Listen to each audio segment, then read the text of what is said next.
Well, good everyone. We have a pretty full agenda today. Very excited about a couple of presentations we're going to see, including one from Assemblymember Chris Burdick, who's here as a guest. We're glad you could join us today.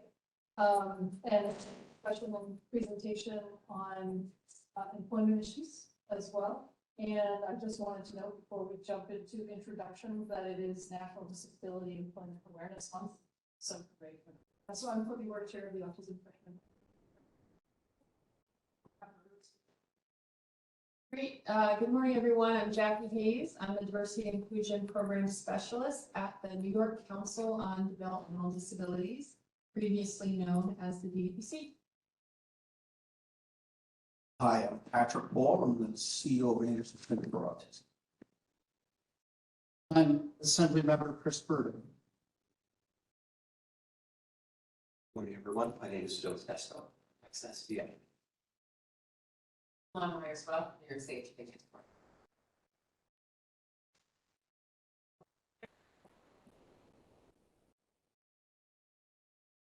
Alexia Holden, I work with legislative affairs at OPWD and assist with the board. I know we have a newly appointed member. I don't know if she's online. She's online. Great. Jessica, heads up. Jessica James is joining us as a member. We'd love to have you introduce yourself so we can say hi. Yes, can you hear me? Okay. Let me know if you can't hear me. Good morning, all. It's a pleasure to be here with all of you this morning. My name is Jessica James, and I live in Syracuse, New York. And today, this meeting couldn't have come at a better time, as I have started a new job at the Office of the Attorney General here in Syracuse, New York, as an office assistant. And I look forward to being a great asset to this board. Awesome. We are happy to have you, and congratulations on your new position too. That's great. Thank you. Mike, you joined us, I think, after we did introductions. Why don't you say hi? Sorry, for the is Mike Cody. I am part of the Self-Advocacy.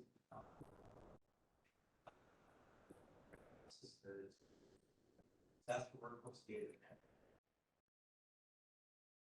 Well, I'm going to make an introduction of our guest speaker today, Assemblyman Chris Burdick. So he joined the Assembly in January 2021, having previously served as a full-time supervisor for 7 years, and before that, a member of the town board. While in the Assembly, Chris sits on the Banks, Correction, Environmental Conservation, Housing, People with Disabilities, and Veterans Affairs Committees. So, busy guy. He also serves as the chairman of the Subcommittee on Employment Opportunities for People with Disabilities. So that's a great time. He's been focused on legislation to remove barriers to employment. Recently, he was named one of City and State's most prolific legislators of 2023 with the passage of 14 bills this session. Outside of his work in the Assembly, Chris serves as the director of the Bedford Village Lions Club, co-chairman of the Woodlands Commission of St. Matthew's Church, and is an emeritus member of the board of directors at the Katona Museum of Art. He earned his BA in Economics and History from the University of California at Berkeley and his master's in International Studies. So welcome, Assemblymember. Well, thank you so much. It's really an honor and a pleasure to be here. And I'm hoping that I might be able to shed a little bit of light on some of the things that we're doing in the legislature to try to advance employment for people with disabilities. And certainly quite timely, since October is, as we can see from the slide, National Disability Employment Awareness Month. And so I thought and thank you for the introduction and for explaining a bit of my background. And I will also mention that I represent Northern Westchester, a pocket of Northern Westchester to the eastern portion, up against the Connecticut line on the east, and some 140,000 residents. It ranges from smaller towns to half of the city of White Plains. And so maybe if you could do the next slide, that would be great, because that's what I'm starting to launch into. And many of you may know that the Assembly Committee of People with Disabilities didn't exist until 2021. Really, these matters were handled by the Mental Health Committee.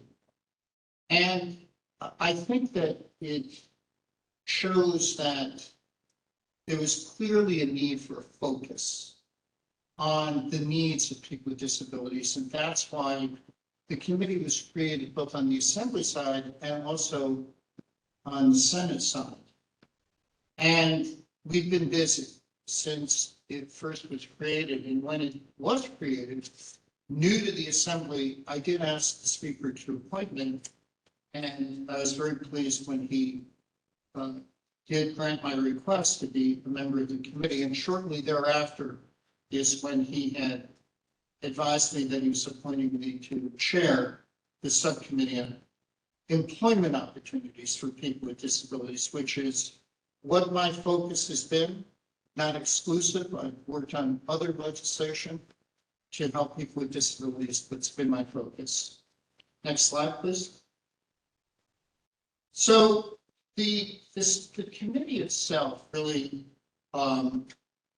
it requires at least some knowledge of the area that is really requires some expert knowledge. And one of the things that I did to help me with my work, given that I'm not an expert in that area, is I formed an advisory committee comprised of caretakers, people who work with people with disabilities, and people with disabilities themselves. And they have been absolutely invaluable to my work. Some 15 members on that advisory committee,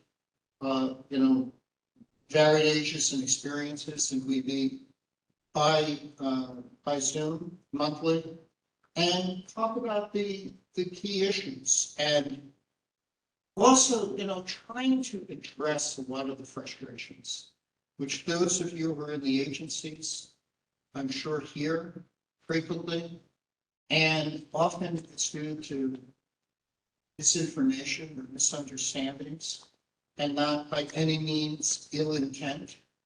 And so sometimes I find that I am a go-between between the folks in the agencies with whom I work, not just OPWDD, but SED with ACCESS-VR and others who work in this area. But that has been so helpful to hear the boots on the ground and what they are encountering. And so it works, and I can say that it did inspire me in terms of so much of the legislation, as well as trying to work on policy issues. And that's something that, we were just talking about, that's often it's not legislation. Often it's trying to have some of our agencies kind of show some flexibility or change some things so things can work better. So, I really saw pretty early on as chair of the subcommittee just what an enormous job it was, and both in the private sector and the public sector. And at least initially, some of that has been in the public sector. And it actually kind of got launched with the first hearing of that newly created committee that was held in the fall of 2021. And I'll tell you, we had an outpouring of interest in it. That hearing went for 10 hours. And the wealth of information that we got from it was really quite inspiring. And I think also it was so important for the disability community to see that the legislature was focusing on this. And that was very heartening to see that I had members of the disability community who would come to me and say, we've been working on this for 20 years, and we finally feel that we're being heard. And that was heartening to hear it also propelled me to push on with what I was working on. You know, particularly, we all know that in the employment area, people with disabilities have a staggeringly high unemployment rate. And so how do we address that? What can we do in order to try to make some headway on all of that? And so, next slide, please, if you could. And let's go to the one that has, it starts at the top, preferred source modernization. You got it right there. So some of the folks that I started working with were the New York State Industry for the Disabled, introduced to them through the hearings, and I worked with their head to modernize the preferred source provision of the New York State finance law. And for those of you who don't know what it is, basically what it does is it provides a preferred status in the bidding process for state contracts for services or for goods. And it is to qualify charitable nonprofit agencies, which is the focus of what NYSED does. But they must employ people with disabilities. That's the whole point of it. You should give a preferred source for it. But that provision in finance law had been in place for literally decades and had not been touched for a long time, hadn't been modernized, and, just to give you an idea that this is important, I think, from an optics standpoint, using terms such as mental retardation, that terms that, were derogatory and those that we felt needed to be updated, and one that didn't have all of the negative connotations. But substantively, what we were doing was to try to streamline the process, because both the agencies as well as the nonprofit contractors that were working with it were finding that it was extremely difficult. The thresholds were very low for approval by the controller's office. That's one of the things that we worked on. And in addition, we also looked at the percentages of people with disabilities that had to be employed by the firm. Now, this may sound counterintuitive, but we actually felt that we'd better to lower that percentage, because what was happening is, notwithstanding the preferred source provision, if it were too high, then that bidder would not be competitive at all. And so that now has been in place for, I guess, about almost 2 years. I do understand it is helping. It's making some headway.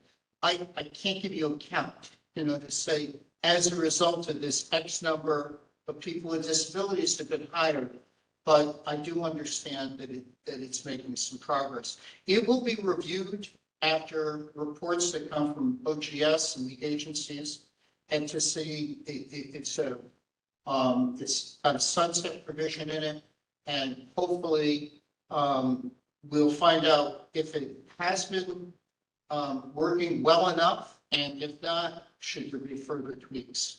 So that was one of the first bills that I did to help in the employment area. Some of you may have heard of what's called the Employability Pledge. That actually came, I think, and Greg, you can help me with this, I think that it came from an executive order years back.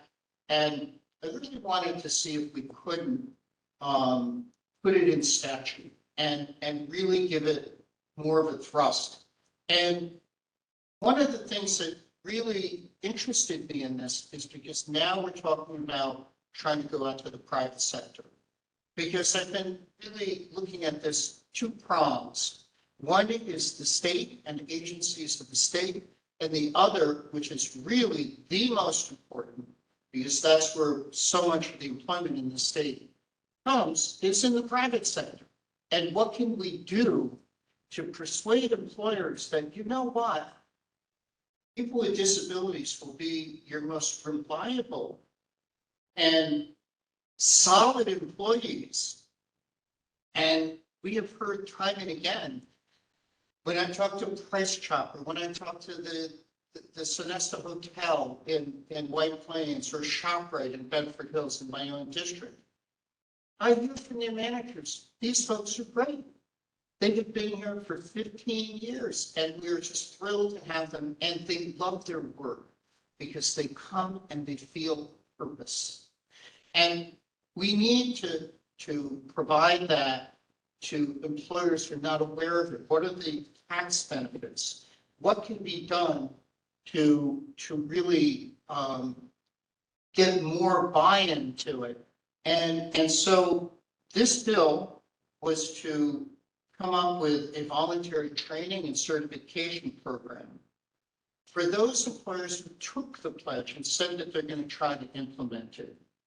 And I just have to tell you that I am so grateful to OPWDD and the executive for giving so much attention to this and in a very systematic and careful way, putting together a training program and really trying to make this work. Because I think that in the long run, in the private sector, that's when we're going to get the most progress in this area. And so a real shout out to Commissioner Neifeld and to Greg Roberts and others in the agency who have made that work. And I'm also working with other agencies to get this moving along. If you could work to move to the next slide that says behavioral intervention notification. This is not the employment area, but I raise it because as much to show it as a case study for people in the disability community, that your voice really matters and that you can have an impact. This bill came about because of parents who came to me and were very concerned about hearing very late about behavioral intervention, such as restraints, and in this case, a child being sent and basically confined to the restroom. Now, this is a terrifying experience for a child with disabilities, particularly those who literally have no voice because of their disability. And these are almost, virtually all of them are autistic children. And they came and they said, I didn't hear about this for 2 months after it occurred. And then we learned that it had occurred multiple times. And I said, we need to do something about that. And so this required same-day notification to the parent or whoever is in that parental relationship. And it was signed into law. And I think around that time, others were taking a look at the whole use of behavioral restraints. And I'm very pleased that it's being phased out. And I think, in fact, that SED has issued some new regulations to put it to pasture, because it's not the way to handle such sensitive situations and people who really need help. And that's not the way to be able to try to deal with situations. Next slide, please. So part-time employment. And why do I talk about part-time employment? Because I hear from advocates and those, who have, say, adult children, who say, Rebecca she really wants to work. She's high-functioning autistic, but it's too much for her to have a full-time job. It's just too much. And so in the joint budget hearings, I had a conversation before the hearing started with Commissioner Neifeld, and we started with talking about the provision in the executive budget, an Article 7 provision, that would increase the number of positions, civil service positions, to be filled by individuals with disabilities. And this, by the way, I want to give a real shout out to my colleague, on the committee, Harvey Epstein, who has been carrying the torch for a number of years to increase the number. And so my recollection was that it had been 1,200, and it was increased in this most recently adopted state budget, the 2024 budget, to 1,700. And so in talking to the commissioner, she said, you know, you might want to take a look at part-time.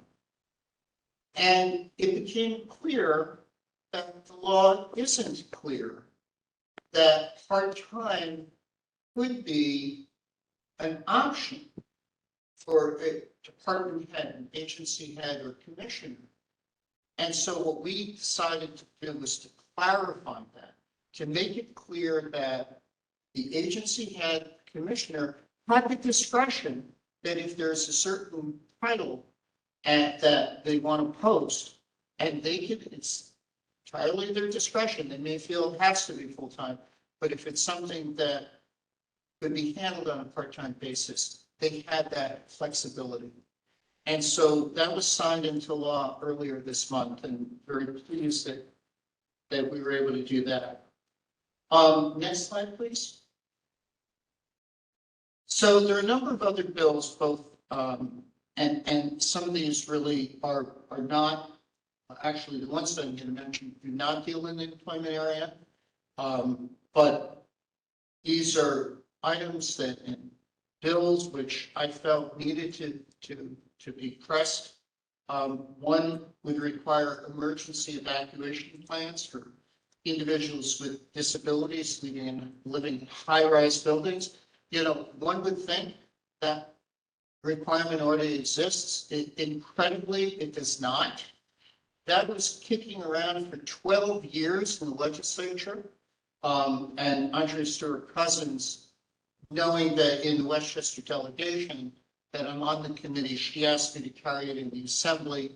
And I guess we kind of brought it back, resurrected it, and were able to get it through both chambers with some revisions, from central staff.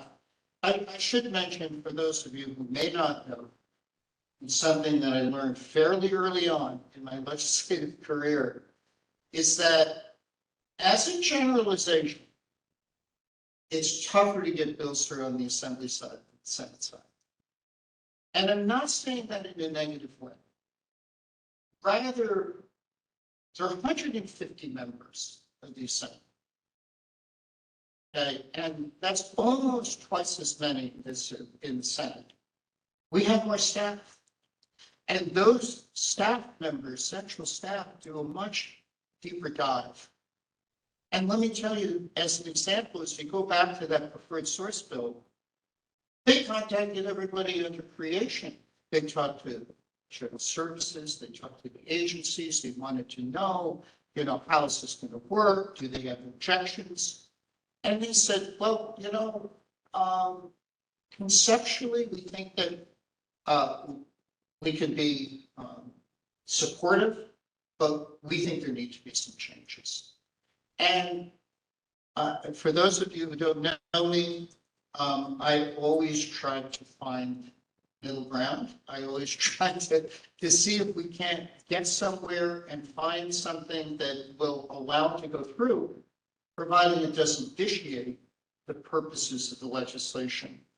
So in any event, that's what we did with that bill, and it is awaiting action by the governor. Another one, and some agencies are already working on this, and that is to conform their websites to the Web Content Accessibility Guidelines of the World Wide Web Consortium for Accessibility for People with Disabilities, because there are things that can be done that can make, going on the web and utilizing the web more accessible to people with disabilities.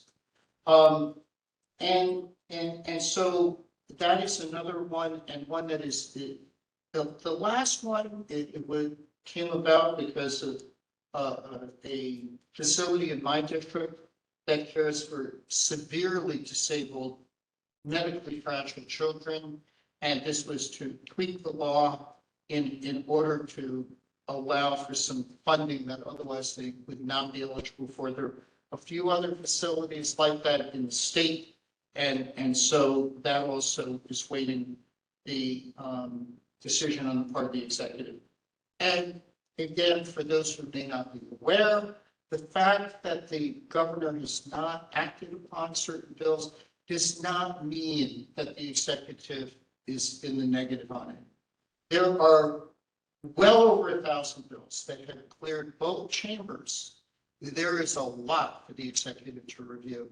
So most legislation doesn't get acted upon until the end of the year, unless there's a real compelling reason why it needs to be acted sooner.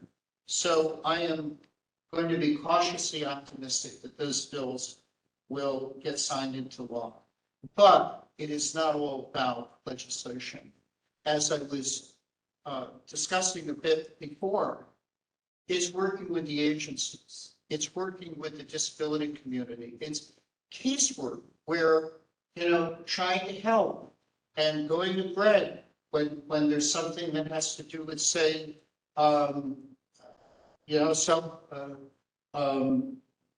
dealing with anything that may require approvals. And Greg has been terrific, as has the staff there, to try to see what the issue is, to see whether or not there can be a resolution.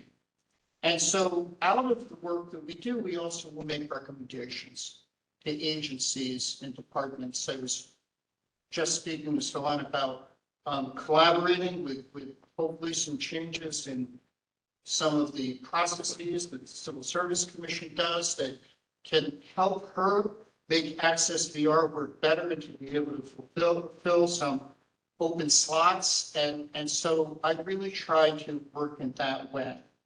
I think the last thing that I would say is the last slide. And that is kind of my mantra. And that is that I have found in my almost 20 years now working in public service that you have to be patient. You have to recognize that things take time, takes perseverance. You need to stick to it. You need to be willing to compromise. You need to listen. And so you find out that, oh, gee, no, state has no role in that in terms of funding. It all comes from the federal government, things like that. And so you don't learn those unless you're willing to talk to everyone and be willing to listen to everyone. And I would just conclude by commending this group for the work that you do on behalf of people with autism and to try to make their lives better. And I recognize it can be extremely frustrating, whether you're a disability advocate or whether you're in an agency and you're trying to get across that, gee, it really doesn't work that way. And let me explain to you why we can't do what you'd like us to do. Or maybe there's something that we can devise. But I can tell you that I have found that the folks in the agencies, they have tremendous compassion. They're not doing it for the money. They don't make a lot of money working for the government. They do it because they care about the people they're trying to serve. And I just wanted to thank you all for those who are in the agencies and for those who are in the disability community. I want to thank you for your advocacy because nothing happens without advocacy. And your voice really matters and can make a tremendous difference. I think that Ceylane, you're next, and then we're doing, I think we're doing, are we doing questions and discussion afterwards, right? We can do it right after your presentation. You want to do it that way or? There's hands up backwards. Oh, okay, good. Please. I can't see who has hands up, but I did see that hands were being raised, so there's someone who knows. I guess I see one, Charles. Senator, thank you so much. I applaud you and your staff for not only recognizing these issues, but taking some action. So thank you. And hopefully we can have some, I'd love to chat with you offline. As a dad of two boys with autism, two of the challenges to employment issues that I see, and I'm talking more from self-direction standpoint than being in an agency or living in an agency home. One is that there's frankly really no money in the budget for job coaching, which is so impactful when having the right job coach on site working with these young men and women. And the second point, for those on the spectrum that have more capabilities, that can do more work than just part-time, I'm hoping maybe you'll get to talk or in the future discuss increasing the amount of money you can make through the ABLE account for those that have more abilities so that their governmental benefits are not jeopardized. I think you raise important points. I think that it depends what programs we're talking about. I think that in ACCESS-VR, and Ceylane can address this too, but I believe that there is some coaching that's provided. But I think that you're right that in other circumstances, like in there's not sufficient job coaching, and it is something that we intend to address. I recognize that we're going to have a very challenging state budget coming up. I know that each of the departments has been directed to provide flat budgets that are submitted to the executive for preparation of the executive budget.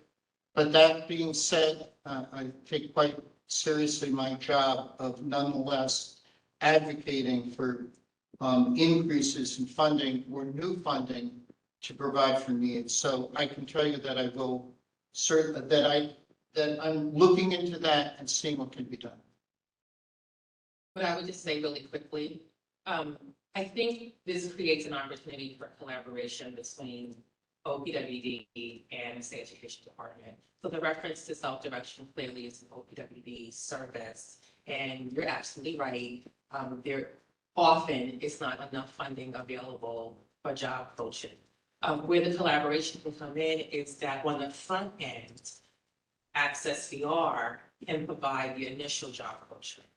I think the challenge is the extended long-term, because we're talking about individuals who are going to need long-term job coaching supports. And I think that's the space that becomes challenging, but I think there is an opportunity in that space for ACCESS-VR and OPWD to collaborate more, and we're meeting more frequently, but I think, I don't know the age of your sons, but if they're already employed, let's not have no problems with it. Even if they're school age right now is a really good time. So I think one of the other challenges is that we have so many young people with disabilities with no work experience, no summer jobs, no after school jobs. And so that's another hurdle that they have to address and overcome. And if we can start working sooner, when I say we, the state agencies, we can start working together sooner, we can help get young people on the path.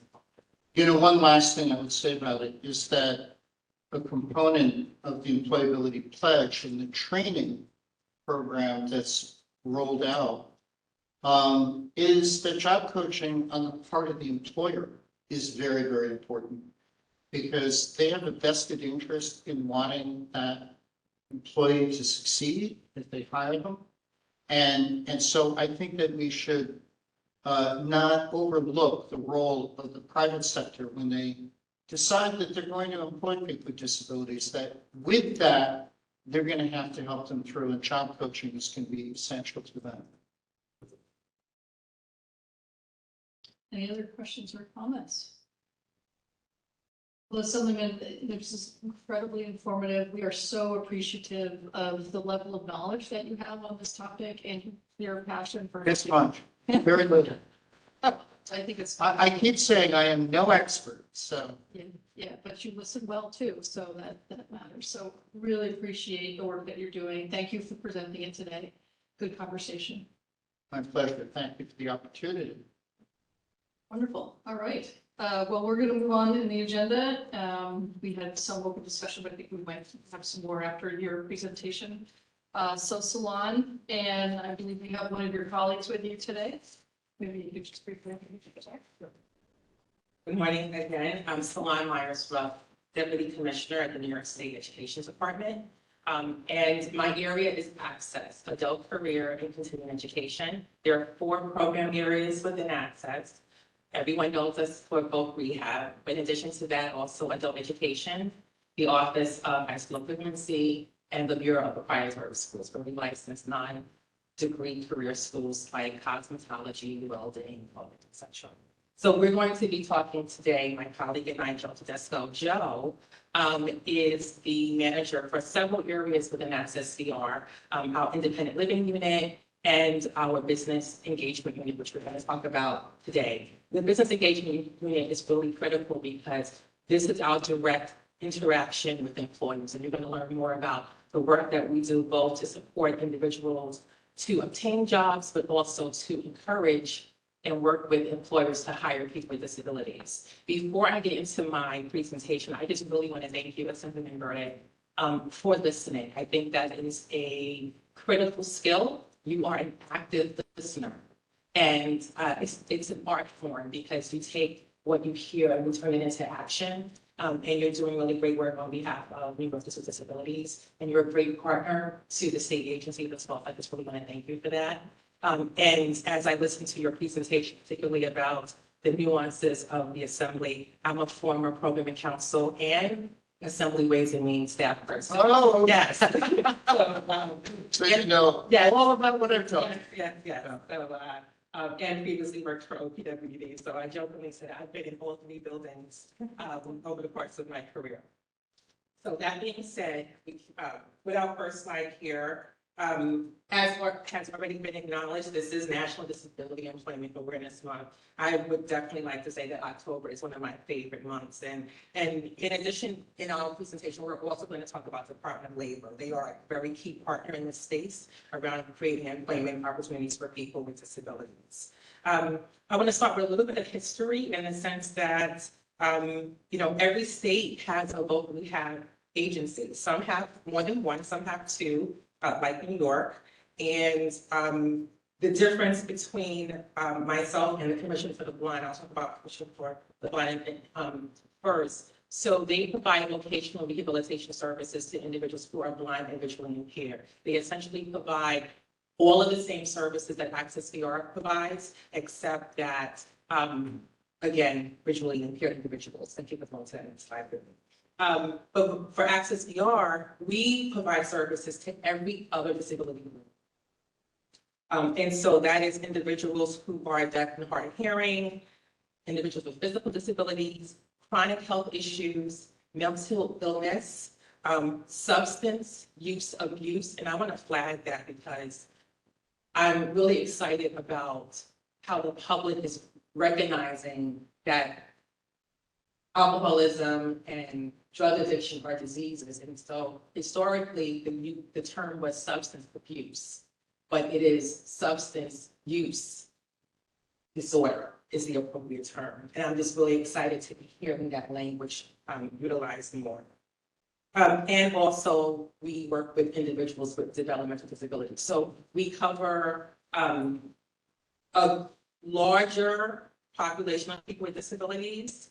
And I think that's important because I think sometimes people tend to get a little bit confused between ACCESS-VR and the other disability organizations like OPWD or OMH. And, OPWD, for example, that's forever service system, and ACCESS-VR is a moment in time, but a larger population. Although people can come back multiple times for ACCESS-VR services. I thought that, particularly for this meeting, folks would be interested in the fact that of the 50,000 people that we serve, and people are in and out of our system. They come in, they have an employment goal, they reach that employment goal, their case is closed, they can always come back. But people float in and out of our system. 11% of individuals that we work with are on the autism spectrum. I thought that would be a fact that individuals would be interested in. We have 25 offices across the state, and our counselors, we provide a variety of services. Our counselors are vocational rehabilitation counselors. They establish eligibility. They create the individual plan for employment, and they authorize services. And we have over a network of over 600 providers. So most of our services are contracted out to vendors. We provide we talked about job coaching, we do provide that service. We do customized employment. We do vehicle modifications, home modifications. So, if someone has disability and they don't have a way to get to work and their vehicle needs to be modified, we do a vehicle modification. If they need a ramp to get out of the house to get to work, we'll do that home modification. If they need assessment services to identify, what their career interests are or to document the disability, we'll provide those types of services. We have an awesome service called Community Work Experience where you can do a paid internship. And we have a really nice partnership in New York City that we are currently working with Kim Hill, Chief Disability Officer to New York statewide, where individuals are matched with a New York City agency in an internship. And through our network of providers, we pay the intern salary. So that allows that intern to be working in a city government agency, getting paid. And by the time they end of that internship, the goal is for them to be employed. We were talking earlier to the Assemblyman about the fact that at ACCESS-VR, we also certify individuals as eligible for the 55A and 55B programs. And Joe will talk a little bit more about it because it's his team that actually does that work. So what a lot of people don't realize at ACCESS-VR is that we have two customers. We have job seekers as customers, and then we have businesses as customers. And so our mission as it relates to job seekers is to assist individuals with disabilities to achieve, maintain, and advance in employment, and to support independent living through training, education, rehabilitation, and career development.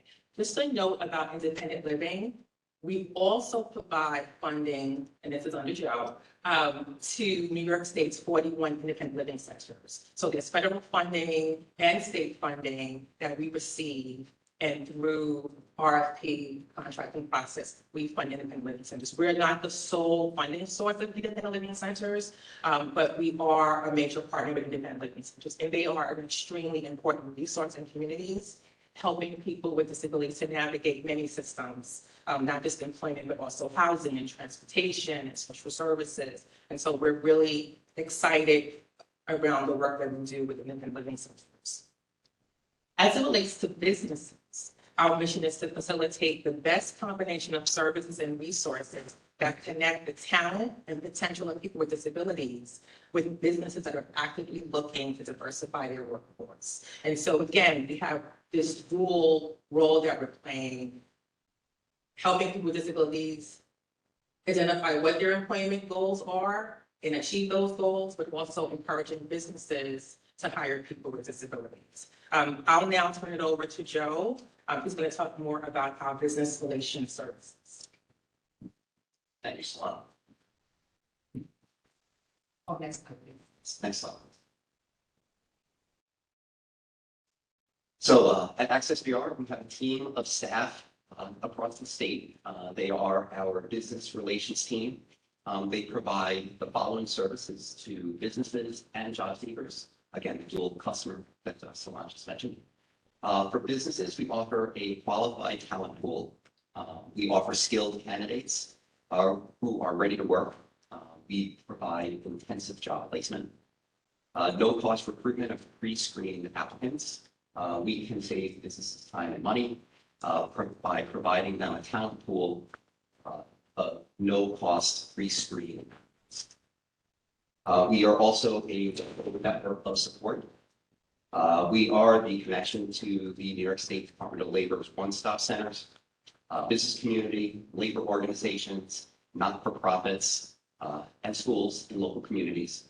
ACCESS-VR also partners with workforce development groups, chambers of commerce, human resources groups, for the purpose of staying informed of local business trends and hiring. We provide, we offer financial incentives. We educate businesses about different or various employer financial incentives, such as the work tryout.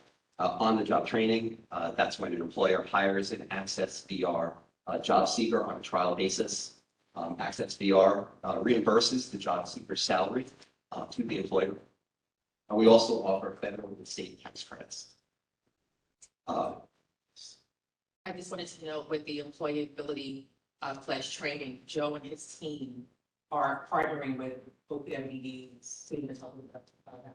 Yes, so we've been partnering with OPWDB, and you need to give some credit to two of my business relations staff. Lori Boyd, she is the regional business relations specialist in the Long Island region, and also Jennifer Geiger. She is a local business relations staff for the Rochester region. We developed our ACCESS-VR portion of that of the employability training, and we have provided 3 trainings thus far. The next training is scheduled on October 26th. We've had some very good turnout and testing. Thanks for bringing that up. We also provide, the business relations team provides no-cost training on disability issues. So many of our ACCESS-VR business relations team members are certified ADA network trainers. We provide a modularized curriculum of topics regarding the Americans with Disabilities Act, disabilities awareness information, etc. Then we also offer a single point of contact. So the business relations team serves as a single point of contact for our business partners. The dual customer approach, looking at the services we provide to job seekers. We provide connections to employers and work experiences that lead to meaningful employment and career pathways. I'd like to stress that career pathways, not just the job, but the long-term career with advancement opportunities.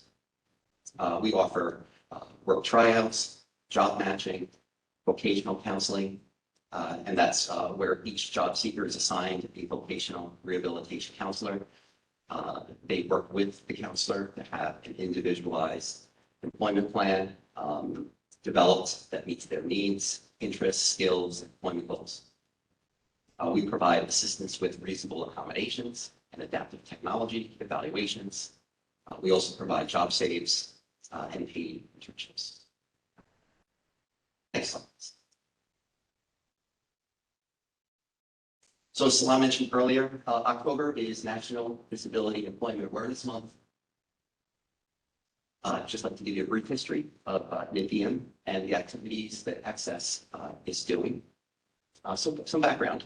Back in 1945, Congress enacted a law declaring the first week in October each year National Employ the Physically Handicapped Week. In 1962, the word physically was removed to acknowledge the employment contributions and needs of individuals of all types of disabilities. In 1988, Congress expanded the week to a month and also changed the name to National Disability Employment Awareness Month. In 1991, ACCESS-VR started sponsoring annual NIDIM events.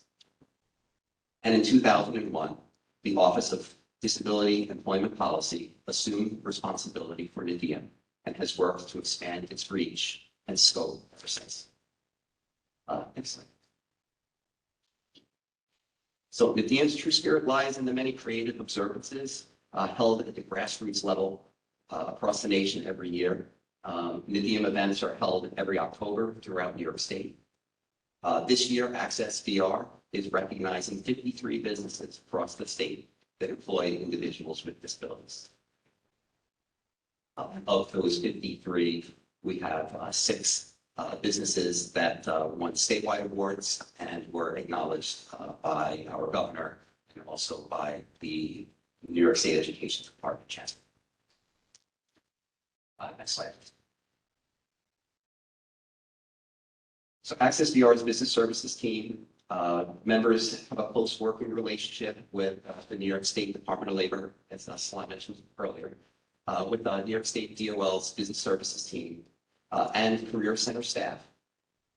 Collaboration on job fairs, business engagement, joint presentations to local businesses, and informing businesses of available tax credits are just some of the many joint projects business service representatives complete on a regular basis.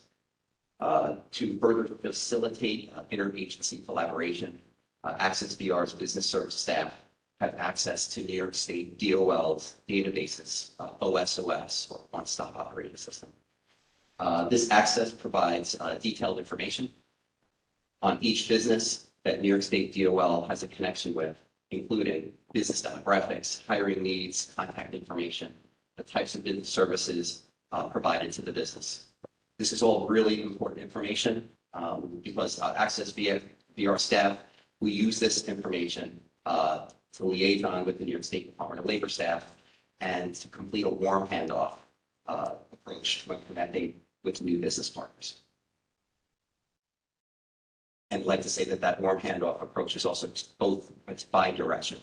When we're working with a business, we enter information into the one-stop operating system. That's information that DOL staff utilizes. To further reach job seekers with disabilities, ACCESS-VR contributes 2 live workshops a month as part of the New York State DOL's Career Center Services. Each month, one presentation focuses on ACCESS-VR services and provides customers with information on how to access services. So just want to clarify that the presentations are really geared for Department of Labor customers, not businesses. The second topic is focused on providing job seekers with disabilities with resources on disability-related employment topics such as reasonable accommodations, disability disclosures on the job, and changing career paths. Actually, the right-hand column on this slide outlines those presentations, those topics. Next slide. This slide is to highlight our business partners. So this is just a small sample of the businesses that we work with. Talk about a little bit about the process. So once a business is connected with ACCESS-VR Business Services rep, the business will receive a tailored service or tailored services to meet their hiring needs. As I mentioned earlier, this may include pre-screening of candidates for open employment positions, access to local service providers, and also help to help them apply for state and federal tax incentives. In addition, we provide businesses with worker retention services. This type of service where ACCESS-VR can provide vocational assistance for eligible, injured, or disabled workers to return to their job or to help them prepare for a different job. We also help with developing reasonable accommodations for the work site, and we can provide businesses with technical assistance to help increase the accessibility of their workplace. And finally, we provide no-cost, individualized, so important there, individualized on-site training for management, line, and support staff regarding disability-related diversity issues. So. Thank you, Joe.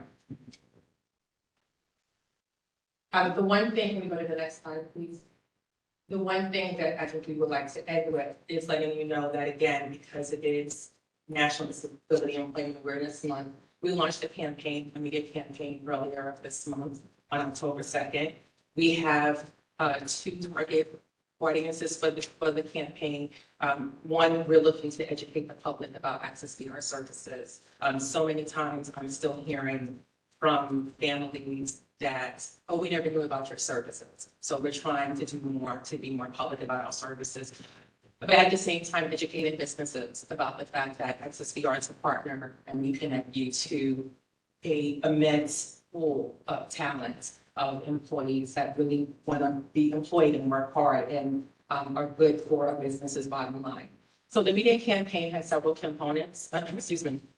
We're doing print, radio, TV, bus, subway, ads.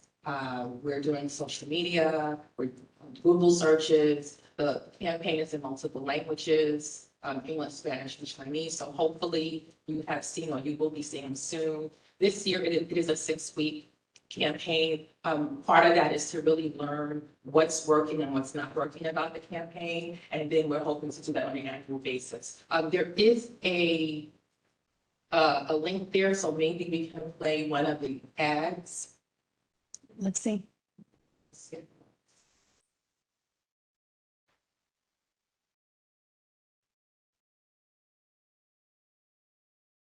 Give me a second, I'll see what I can do. Okay, if not, if you go on the ACCESS-VR website, the link is there as well. But again, the goal is really to raise awareness about ACCESS-VR services and to get employers to be connecting to individuals with disabilities who want to see. So I just want to thank you for the opportunity to share a little bit. I mean, there's so much more we can say because there are so many different things that we're doing. And go to the next slide. It's okay if we can't play it. Maybe we can send the link out to everyone on the advisory board. Give me a second. We can go to, okay, we can go to questions too. We can go to questions at this point. More comments. Very comprehensive, love the partnership that you have, and your chief on the program as well. Yeah. Any questions from anybody on the advisory board?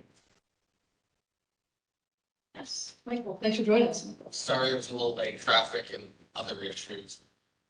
Talk to Chris after because I don't know how to find him. Joe, I've said this to you before, and I think the problem is ACCESS-VR for many people on the spectrum. I'm a lawyer and I can't figure out all of bureaucracy. Is there a way to simplify it? So many people on the spectrum are going to have challenges understanding. Well, again, even as a lawyer, I can't understand it.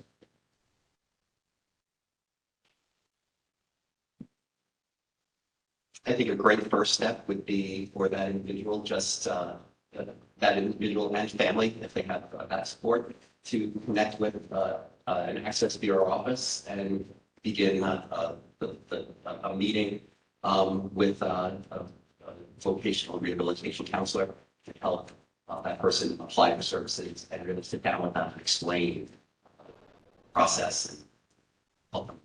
And it wasn't a specific, it was a hypothetical person, but Yeah, what I would add to that, I would love an opportunity to sit down with you to hear more about, when you talked about the challenges navigating, just to get more detail about, what you're experiencing, what you're seeing. about me personally, it's just a general question. I think it's hard to understand probably what ACCESS-VR does or when somebody should come to ACCESS-VR.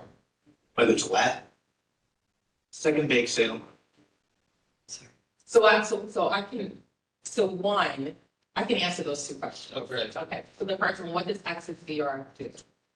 So our goal is to connect individuals with disabilities with employment, right? Now, the how, I think, is the navigation, is what you're talking about. Do you already know what you want to do? Are you not clear yet? That kind of drives the type of services that you'll get initially.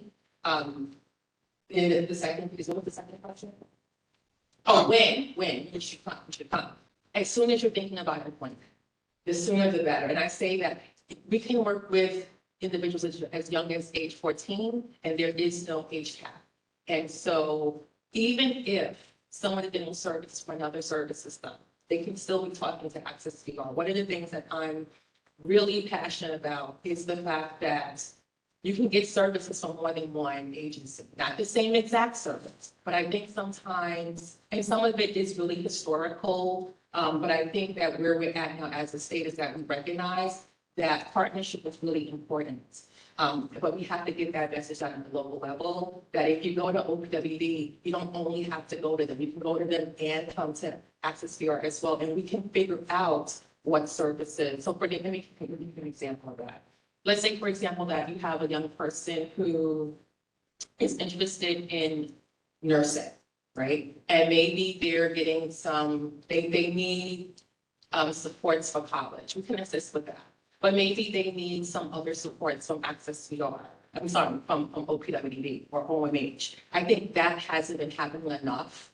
And that's one of the goals I would like to see happen across the state agency. You mean like job skills, like you can help them with interviews as well? Correct. And I think one of the issues, if this goes back to what the Assemblyman said before, I find as a special ed attorney is our schools are not preparing students for jobs. To be perfectly honest, transition in most of the public schools I've dealt with have been horrible. And they don't really give the kids, and this goes into the whole employment thing all the way around. And Chris will talk about it after. One of the worst cases is in your district. That a lot of these school districts are not giving these kids services. And what I find as a special ed attorney representing families is the school's like, well, this kid's never going to be employed anyway, so we don't need, he's just going to live off his parents. We don't think he's capable. And as someone who was told when I was growing up, I would never graduate high school and I'm now a lawyer, you know, I have to look at that fact that so many of these schools minimize, or they say to the student, what do you want to do? And they don't look if it's realistic. I want to be an astronaut. Well, that's probably not realistic.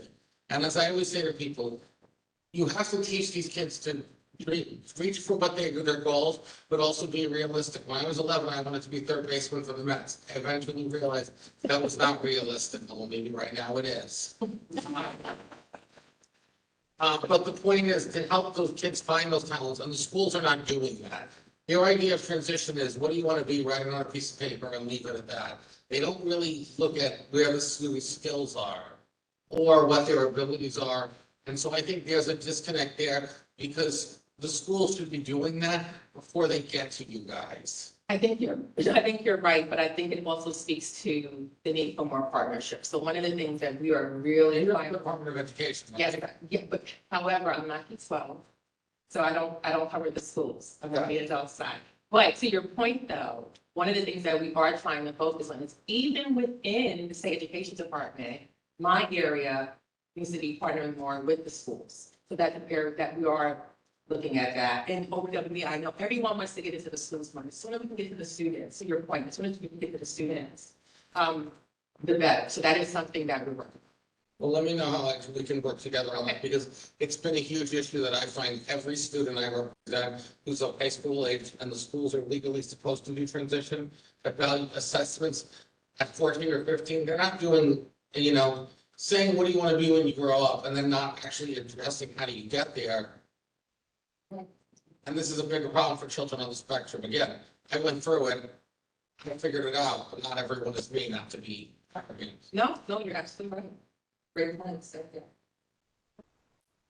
And video out? No one else has their hand. Just a comment in the chat question I thought was actually a good one.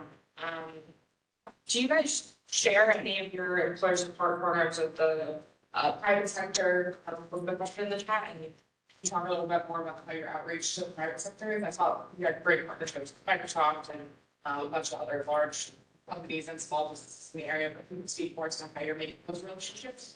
Yeah, I mean, I'll start, then I'll hand it over to Joe. Our team of business engagement staff, they're literally pounding the pavement locally in their communities. They're very active in the Chamber of Commerce. They're very active in local organizations, getting to know the businesses in the community and developing relationships. I mean, that's really how this starts. And then what's really great is that once we have relationships with the, you know, but sometimes it's just getting one person in the door. And then they realize what a great employee this person is. And then that business becomes a spokesperson talking to other businesses locally. So that's a lot of work that our team is doing.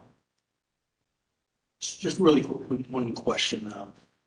With the lack of employable people out there as it stands right now, have you seen some traction with more interest in employing folks with disabilities?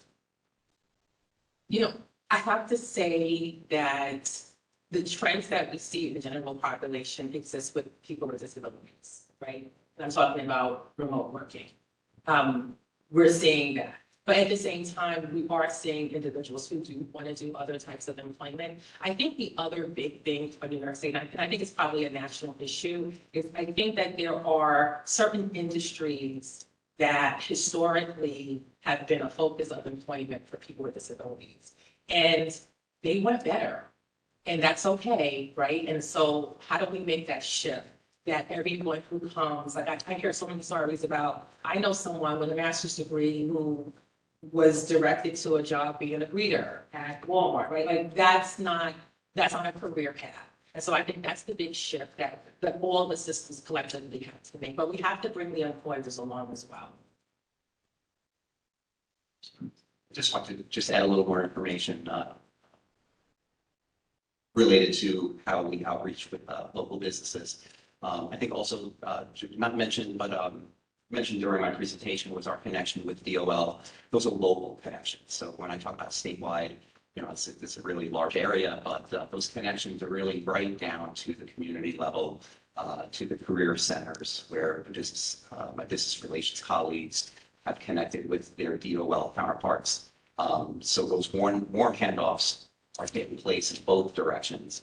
Our staff spend time at the career centers, connect with employers that are also at the career centers seeking employees. So those connections are taking place. I just want to say thank you for saying that about the greater issue with somebody with a master's. That's the other problem. People on the spectrum tend to be underemployed. I have a law degree. I don't want to work on McDonald's. Any other questions? These are two really great presentations today, good conversations, so thank you again to all three presenters. The video? Oh, yeah, is the video working? I think so.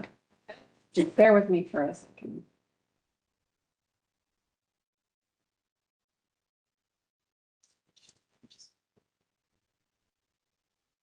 Is that sharing to the meeting streams? I have to share it, the screen, yeah.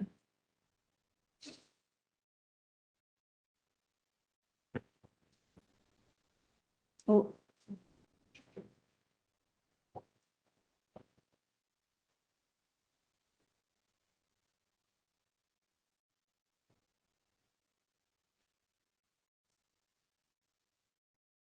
Just small eyes. Taco Tuesday, or a meal for your future in-laws. It's gonna be great. With McCormick by your side for over 130 years, it's gonna be great. If you have a disability, having the right tools to access your potential allows the doors of opportunity to open. ACCESS-VR is here to supply those tools through career assessments, vocational training, education programs, and supported employment. Individuals with disabilities gain the skills and experience to achieve employment and independence. Access your potential with ACCESS-VR. For more information, visit acces.nysed.gov/VR. Thank you. Great. All right, well, I think we're moving on the agenda after that robust conversation. I think Alexia, you had, Alexia does a great job, by the way, assisting this board announcement. Yep, okay. Yeah. Rich, let me go one more slide. All right. One more. Yeah, so as discussed in our last board meeting, we talked about the Self-Advocacy Subcommittee and how to expand that and have more members join. So since that meeting, we have posted what I'm showing on the screen on our website. I think we've had a small number of applications just come in within the past couple of days. But we're looking for more applicants to join the Self-Advocacy Subcommittee. The individuals who are on the subcommittee are not appointed members, so you wouldn't have a term limit, but just as long as you stay engaged with the board and still want to be a member, you wouldn't be kicked off. And I just want to note with that, if you do have a term limit and you are an appointed member, you can be reappointed for another term. So it's not that you have the end of your service if you do want to continue on the board. So if anyone has interest, please email the board. It's asdadvisoryboard@opwdd.ny.gov. All this information is also on the OPWDD website. If you just Google OPWDD Autism Board, it should be the first link that pops up. It'll all be on that page. We're just looking for a statement of interest. This could be around 1 page. If you want to write more, feel free to do so, but don't feel like you have to write an essay or a long paper. Just tell us why you would like to join the Self-Advocacy Subcommittee and your experiences. And then just your contact info, so we have that. And then if you have a resume and you'd like to include that, feel free to do so, but it's optional to do that. You don't have to have a resume to apply. And the required point of this process is there will be a virtual interview with a couple board members, just to talk to you, get a feel for why you want to be on the board. And then from there, we're going to add members to the subcommittee. I wanted to ask if anyone, I think, Mike, did you want to be here on the Self-Advocacy Subcommittee? Do you have any, want to do a little plug? I know I'm putting you on the spot right now. Yeah, I mean, it's great because it's a great way to get various diverse voices on it. Because there is a huge, everybody has very different experiences, every different skill sets. Everybody has different, like mine comes from a emergency management, fire EMS a master review standpoint, but also to water safety. Like that's one of the other things too. You know, I was going to bring up that, hey, you know, I know we're getting into winter, but drowning is the #1 cause of death in autistic youth. You know, and that I was almost one of those statistics myself. That's how I got involved with the Red Cross through swimming lessons and stuff like that. You know, everybody comes with that different experience, so it's very great that we have this subcommittee that people can join and bring you know, issues that they're passionate about, their backgrounds that they have, and kind of get a more better view on you know what issues are affecting the autistic community, and also to let people get their voices risen up and a seat at the table.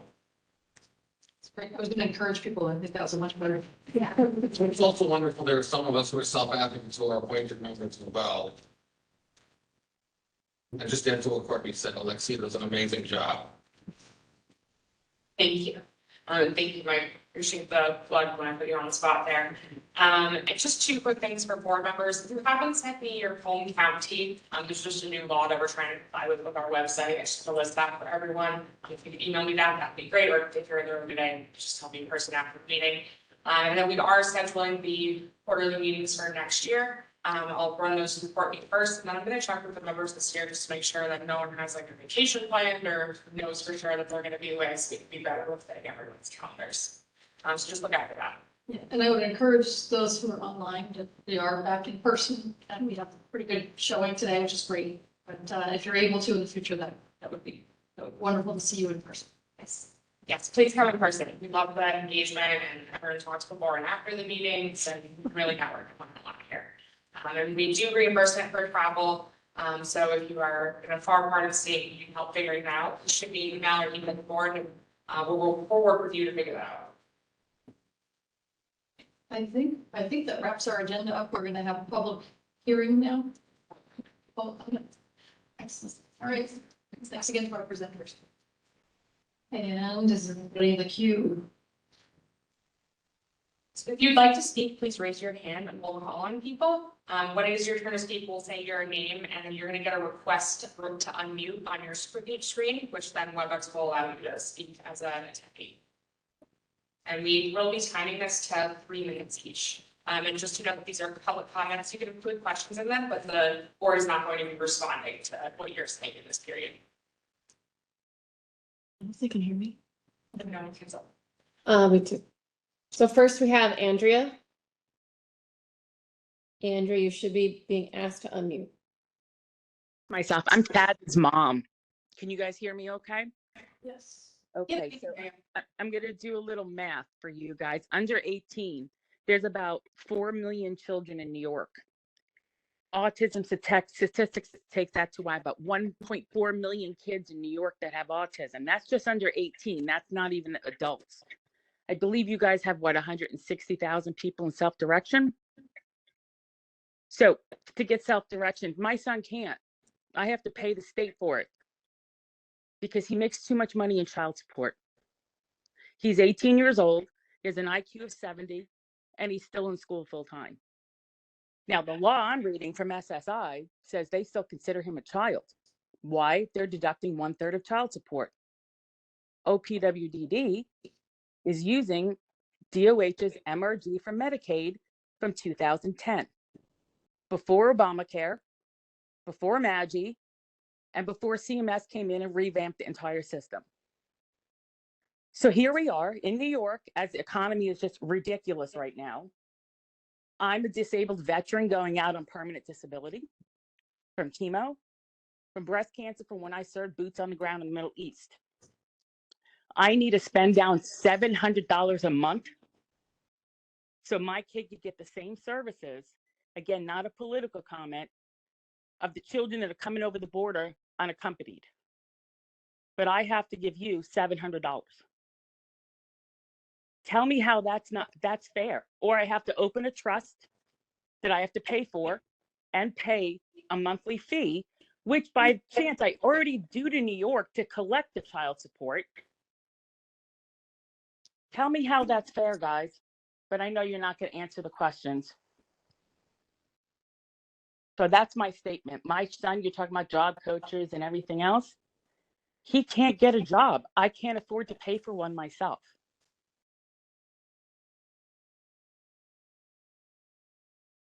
Thank you. Andrea Sofiantini.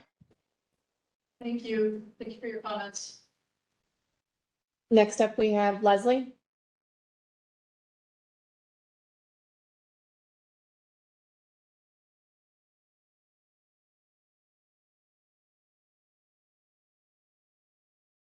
Leslie, you should be able to unmute.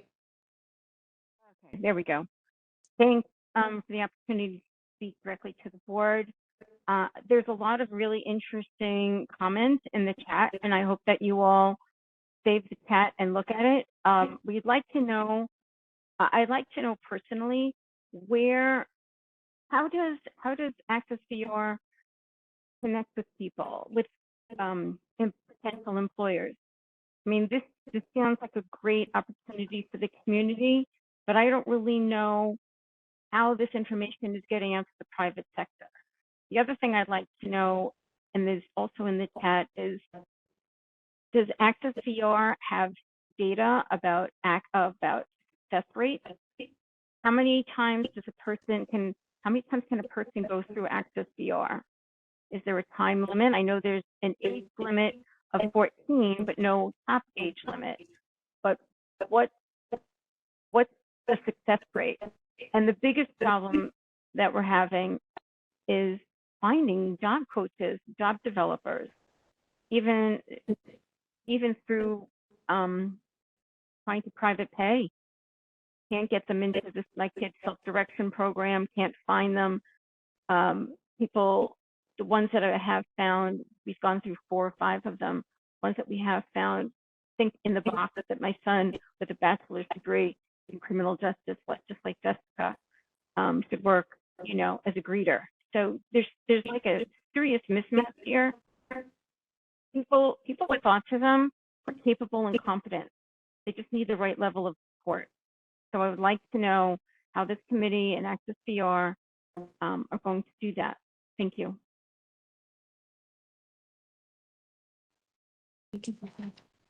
Thank you. That's it. I think that's it for today. We don't see any more raised hands for comments. So really great meeting today. Thank you again to Alexia and the team at OPW for helping always put on big meetings. Today's conversation, and thank you to the presenters. Wait, Courtney, can I just make a comment, please? Yes, Charles. Sure. And I'm sorry I'm not there today in person. But first, I just want to say how difficult it is to sit here and just listen to Andrew's comments and hope those comments are taken to the commissioner's office and realize there's thousands of people like Andrew that go through these very difficult times with self-direction. But we formed this committee in 2016, and after inclusion, the second biggest thing that we wanted to address was self-direction housing. I don't think we've had one meeting specifically regarding self-direction housing since 2016. And I'd like to propose that we invite the commissioner or someone from her office, because it seems like these issues are not being addressed, or if they're being addressed, they're not being addressed publicly. And I'd really like to understand what the commissioner's plan is to help with self-direction housing, as it probably is the biggest issue, or one of the biggest issues facing families that have children on the spectrum, because again, so many wonder what's going to happen when we're not here, what happens to our children and where they're going to be housed. Thanks, Charles. I think then we should put that on the agenda for the next meeting that we have. Appreciate you bringing it to everybody's attention and prioritizing it. Thank you. We're not just talking housing, though. You're talking about for individuals who might need additional support also, correct? Because that's a component for those who are not as independent as others. Are you speaking in that direction also? I'm sorry, I didn't hear your comment. I'm sorry. My question is, you're not just talking about housing, but certain individuals will need support, additional support, that they may not be as independent as others. So the question most parents have is what happens when I'm gone, but they're not just talking about the housing component. They're talking about sometimes services that may be required to support that individual to live as independently as possible. Sure, it's a much, sure, certainly it's a broader topic, but I think, yeah, but I was talking more specifically about housing, but certainly it's a broader topic than just that, to your point.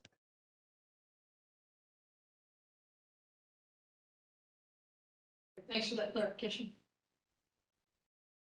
Any other comments? Okay. Good. Thank you, Courtney. Thank you, Self-Advocacy Burdick. Thank you, Ceylane and Joseph, for coming and presenting. I really appreciate your time today. We're officially adjourned.